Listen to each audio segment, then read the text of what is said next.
आज हम बनाएंगे आलू मटन शोरबे वाला। जो लोग कहते हैं कि हमारे शोरबे के अंदर प्याज तैरती है तो वो ये वीडियो लाजमी देखें। आपको मैं कुछ टिप्स एंड ट्रिक्स बताऊंगी जिससे आपके शोरबे के अंदर जो प्याज तैरती है वो बिल्कुल नहीं तैरेगी।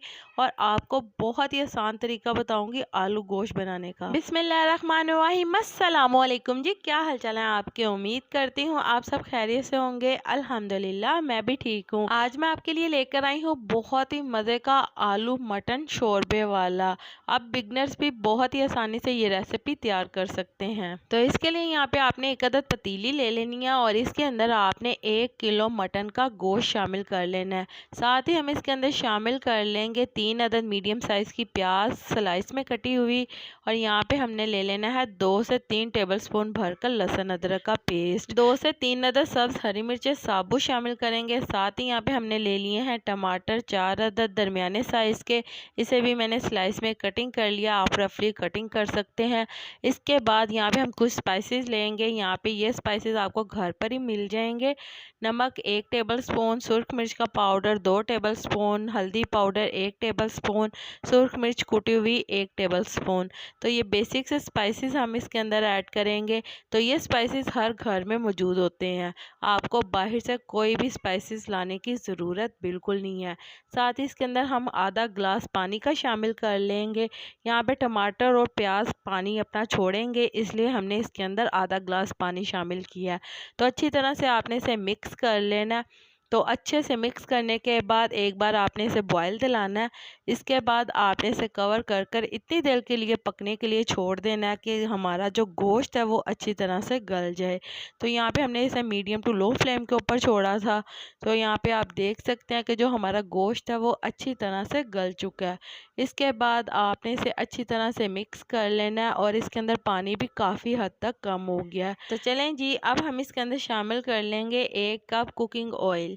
तो कुकिंग ऑयल शामिल करने के बाद आपने इसे दोबारा से अच्छे से मिक्स कर लेना है और इतनी देर के लिए आपने इसे भून लेना है कि ऑयल जो हमारा वो सेपरेट हो जाए और गोश्त भी हमारा अच्छी तरह से भून जाए।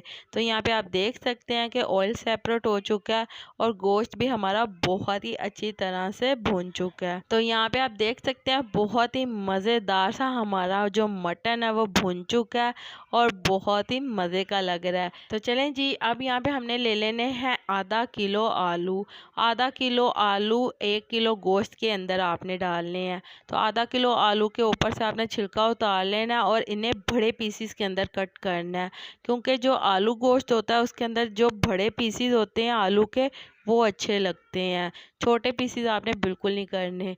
तो यहाँ पे आप देख सकते हैं मैंने बड़े बड़े पीसीस के अंदर इसे कट किया है। तो ये शामिल करके इसे भी हम अच्छी तरह से भून लेंगे 10 से 15 मिनट के लिए मीडियम टू लो फ्लेम के ऊपर।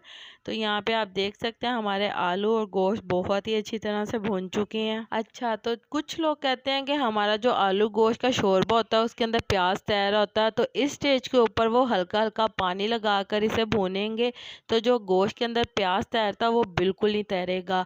ये टिप आपने लाजमी फॉलो करनी है। तो चलें जी, यहाँ पे हमारा बहुत ही अच्छी तरह से आलू और गोश्त भून चुका है। तो इसके अंदर मैंने पानी शामिल कर दिया है 4 ग्लास। तो पानी शामिल करने के बाद आपने इसे अच्छी तरह से मिक्स कर लेना है। तो आप अपनी मर्ज़ी से जितना शोरबा तैयार करना चाहते हैं उतना आप इसके अंदर पानी शामिल कर सकते हैं। तो जैसे शोरबे के अंदर बॉयल आएगा तो आपने इसे कवर कर कर मीडियम टू लो फ्लेम के ऊपर पकने के लिए छोड़ देना है। इतनी देर आपने इसे पकाना है कि आलू जो है वो हमारे अच्छी तरह से गल जाएं। तो चलें जी, हमारा मज़ेदार सा आलू मटन शोरबे वाला बहुत ही मज़े का तैयार हो चुका है। इसके बाद हम 2 अदद साबुत हरी मिर्चें शामिल करेंगे, आप ज़्यादा भी ऐड कर सकते हैं। इसके बाद साथ ही हम इसके अंदर शामिल कर देंगे 2 टेबलस्पून भरकर गरम मसाला पाउडर। हरा धनिया शामिल करेंगे हस्बे ज़रूरत, जितना आप चाहें तो उतना ज़्यादा भी शामिल कर सकते हैं। शोरबे के अंदर जो हरा धनिया है वो बहुत ही मज़े का टेस्ट देता है और बहुत ही अच्छा लगता है, तो आपने लाजमी ऐड करना है। और इस मज़ेदार से आलू गोश्त को अगर आप तंदूर की रोटी के साथ, नान के साथ या फिर चावलों के साथ सर्व करेंगे तो बहुत ही मज़े का लगेगा। बच्चे बड़े सभी बहुत शौक से खाने वाले हैं। बहुत ही मज़े की रेसिपी है। आप इसे दावत में बना सकते हैं या फिर आप अपने फैमिली मेम्बर्स के लिए भी बना सकते हैं। बहुत ही मज़े की रेसिपी है, ज़रूर ट्राई करिएगा। तो इसी के साथ मुझे लाजमी बताइएगा कि मेरे प्यारे प्यारे व्यूवर्स मुझे किस मुल्क और किस शहर से देख रहे हैं, ताकि मैं आपका शुक्रिया अदा कर सकूं। और कमेंट बॉक्स में भी लाजमी बताइएगा कि आपको मेरी आज की मज़ेदार सी आलू गोश्त की रेसिपी कैसी लगी। और आप सबका मेरी वीडियो को देखने का और पसंद करने का बहुत बहुत शुक्रिया। तो चलें जी, उम्मीद करती हूँ मेरे प्यारे प्यारे व्यूवर्स को मेरी आज की मज़ेदार सी आलू मटन शोरबे वाली रेसिपी पसंद आई होगी। अगर पसंद आई है तो मेरी वीडियो को लाइक कर दें, और अगर आप मेरे चैनल पर नए हैं तो काइंडली मेरे चैनल को सब्सक्राइब कर लें, ताकि आने वाली तमाम वीडियो का नोटिफिकेशन आपको बर वक्त मिल सके।